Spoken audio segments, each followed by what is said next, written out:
నమస్తే అండి. ఈ వీడియోలో చాలా సింపుల్గా ఈజీగా క్యారెట్ కర్రీ ఎలా ప్రిపేర్ చేసుకోవాలో చూపిస్తాను. అలానే ఈ క్యారెట్ కర్రీ కోసం పెసరపప్పు, కొబ్బరి కూడా యాడ్ చేసుకుంటాము. ముందుగా పెసరపప్పు నానబెట్టుకుందాం. ఒక గిన్నెలో 1 టేబుల్ స్పూన్ నిండా పెసరపప్పు వేసుకుంటున్నాను. పెసరపప్పుని నీట్గా వాష్ చేసుకొని సరిపడా వాటర్ యాడ్ చేసుకొని నానబెట్టుకోవాలి.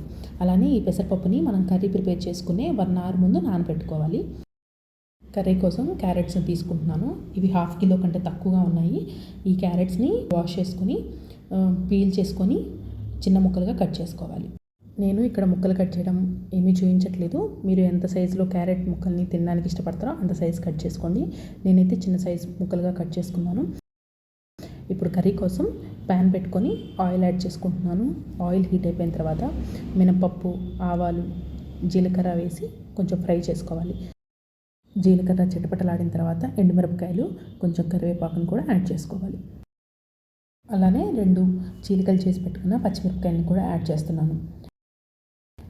తర్వాత మనం ముందుగా కట్ చేసి పెట్టుకున్న క్యారెట్ ముక్కల్ని యాడ్ చేసుకోవాలి. వీటన్నిటిని ఒకసారి బాగా మిక్స్ చేసుకోవాలి. ఇలా మిక్స్ చేసుకొని కొంచెం సేపు మూత పెట్టేసుకొని కుక్ చేసుకోవాలి. క్యారెట్ తొందరగా కుక్ అయిపోతుంది ఇలా మూత పెట్టి కుక్ చేసుకుంటే. తర్వాత మూత తీసి మళ్ళీ ఒకసారి బాగా మిక్స్ చేసుకోవాలి. ఈ క్యారెట్ కర్రీ చాలా తొందరగా అయిపోతుంది. పిల్లల లంచ్ బాక్స్కి చాలా పర్ఫెక్ట్ కర్రీ అనమాట. ఇప్పుడు ఈ క్యారెట్ బాగా ఫ్రై అయిపోయింది కదా, మనం ముందుగా నానబెట్టుకున్న పెసరపప్పును కూడా యాడ్ చేసుకున్నాము. పెసరపప్పులో వాటర్ని తీసేసి ఇలా యాడ్ చేసేసుకోవడమే. మళ్ళీ ఒకసారి మొత్తం మిక్స్ చేసుకోవాలి. పెసరపప్పు వేసిన తర్వాత ఫ్లేమ్ని సిమ్లో పెట్టుకొని కొంచెం పసుపు, అలానే కొంచెం ఉప్పు కూడా యాడ్ చేసుకుందాం. మనం ఇప్పటివరకు ఉప్పు యాడ్ చేసుకోలేదు కదా, మనం ముందుగానే ఉప్పు వేసుకున్నట్లయితే ఓన్లీ ముక్కలకి మాత్రమే ఉప్పు పడుతుంది. ఇప్పుడైతే పెసరపప్పుకి ముక్కలకి రెండింటికి కలిపి ఉప్పు పడుతుంది. అందుకని ఇప్పుడు ఉప్పు యాడ్ చేశాను. పెసరపప్పు ఎక్కువసేపు కుక్ చేసుకుంటే గట్టిపడిపోతాయి. అలా కాకుండా కొంచెం సేపే అనమాట. పెసరపప్పు వేసుకున్న తర్వాత కారం యాడ్ చేసేసుకోవచ్చు.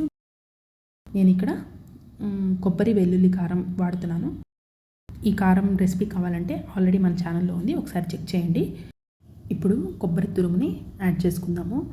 ఫ్రెష్గా పచ్చి కొబ్బరి ముక్కల్ని మిక్సీలో వేసి గ్రైండ్ చేసుకోవచ్చు, లేకపోతే మనం కొబ్బరి తురుముకునే దాంతో తురుముకొనైనా వేసుకోవచ్చు.